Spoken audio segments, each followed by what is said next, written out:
পাকিস্তান বাংলাদেশ কান্নাকাটি শুরু করে দিয়েছে। ভারতীয় টিম টি-20 বিশ্বকাপ জেতার পর পাকিস্তান এবং বাংলাদেশ তেলে বেগুনে জ্বলে যাচ্ছে। তাদের দাবি ভারত নাকি বেইমানি করে চক্রান্ত করে টি-20 বিশ্বকাপ জিতেছে এবং সঙ্গ দিয়েছে ICC, BCCI, umpire, third umpire, match official প্রত্যেকেই সঙ্গ দিয়েছে এবং সঙ্গ দিয়ে ভারতকে জিতিয়ে দিয়েছে টি-20 বিশ্বকাপ। ভারত নিজের যোগ্যতায় টি-20 বিশ্বকাপ জিতেনি। শেষ ওভারে বোলিং করতে এসেছিলেন হার্দিক পান্ডিয়া, ব্যাটিং করছিলেন David Miller. David Miller Hardik পান্ডিয়ার প্রথম বলেই লং অফে শট নেন এবং সেই বলটা ক্যাচ ধরে নেন সূর্যকুমার যাদব বাউন্ডারিতে। পাকিস্তান এবং বাংলাদেশের দাবি যে এই যে ক্যাচটা ধরেছে সূর্যকুমার যাদব সেটা কিন্তু ক্যাচ নয়, সেটা 6 হয়ে গিয়েছিল।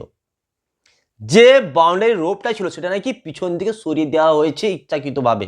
পাকিস্তান এবং বাংলাদেশ এই চিত্রটা দেখে দাবি করছে যে এখানে পরিষ্কার দেখতে পাওয়া যাচ্ছে কীভাবে এই বাউন্ডারি রোপটাকে পিছনের দিকে সরিয়ে দেওয়া হয়েছে এবং এই যে বলটা সূর্যকুমার যাদব বাউন্ডারিতে ধরেছেন সেটা নাকি ক্যাচ ছিল না, সেটা 6 হয়ে গেছে। তা সত্ত্বেও থার্ড আম্পায়ার এটাকে ক্যাচ আউট দিয়ে দিয়েছে। তো বাংলাদেশ এবং পাকিস্তান এর জন্য কান্নাকাটি শুরু করে দিয়েছে। তারা তেলে বেগুনে জ্বলে উঠেছে যে কেন ভারতকে জেতানো হলো বেইমানি করে। যে বলটা 6 হয়ে গেছিল সেটা 6 না দিয়ে কেন ক্যাচ আউট দেওয়া হলো, ডেভিড মিলারকে কেন আউট করে দেওয়া হলো, সূর্যকুমার যাদবের ক্যাচটাকে কেন 6 দেওয়া হলো না, কেন সেটাকে বৈধ ক্যাচ বলে ঘোষণা করা হলো।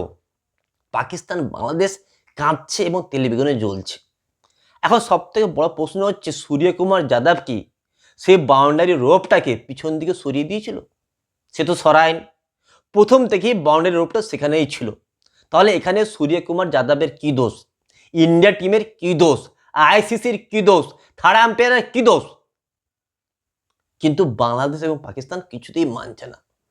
তার বারবার এই যে চিত্রটা সেই চিত্রটা দেখিয়ে বলছে যে না, আইসিসি চুরি করেছে, থার্ড আম্পায়ার চুরি করেছে, আম্পায়ার চুরি করেছে, সকলে বেইমানি করে ভারতকে জিতিয়ে দিয়েছে।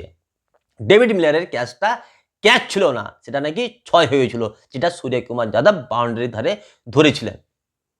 কিন্তু নিয়ম অনুযায়ী সেটা কিন্তু আউটই ছিল। সূর্যকুমার যাদব বাউন্ডারি রোপের ভিতরেই ক্যাচটা ধরেছেন, এটা পরিষ্কার দেখতে পাওয়া গেছে।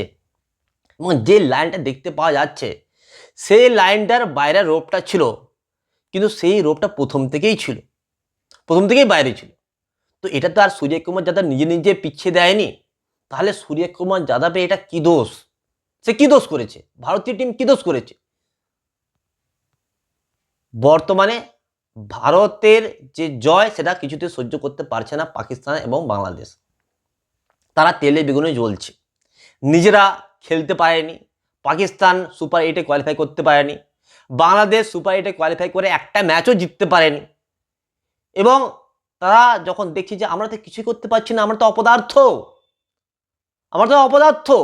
ভারত জিতে গেল, ভারতীয় টিম বিশ্বকাপ জিতে গেল, এটা দেখে তারা তেলে বেগুনে জ্বলছে। তাদের খুব কষ্ট হচ্ছে, যন্ত্রণা হচ্ছে এবং এই যন্ত্রণাটা তারা আর সহ্য করতে পারছে না এবং যন্ত্রণাটা পাওয়ার জন্য বারবার সোশ্যাল মিডিয়ায় এসে বলছে যে ভারত বেইমানি করে জিতেছে, আইসিসি চোর, বিসিসিআই চোর, ভারতীয় টিম চোর, আম্পায়ার চোর, থার্ড আম্পায়ার চোর, ম্যাচ রেফারি চোর, সকলে চোর, এটা বলছে, তার সকলে বেইমানি করেছে। বাংলাদেশ এবং পাকিস্তান বারবার বলছে, গলা ফাটিয়ে বলছে সূর্যকুমার যাদবের ক্যাচটা ক্যাচ ছিল না, সেটা নাকি 6 হয়েছিল।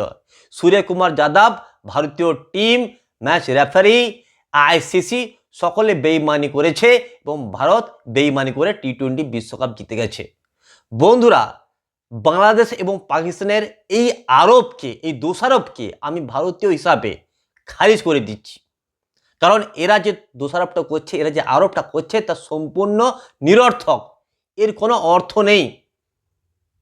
এবং শুধুমাত্র বাংলাদেশ এবং পাকিস্তান নিজেরা জিততে পারেনি বলে ভারতের জয় এরা সহ্য করতে পারছে না। এতে জ্বলন হচ্ছে, কষ্ট হচ্ছে, যন্ত্রণা হচ্ছে এবং এই কারণে উল্টো পাল্টা মন্তব্য করছে। তো বন্ধুরা, আপনারা যারা ভারতীয় তারা কমেন্ট বক্সে লিখুন যে সূর্যকুমার যাদবের ক্যাচটা বৈধ ছিল নাকি অবৈধ ছিল। অবশ্যই কমেন্ট বক্সে লিখে জানাবেন।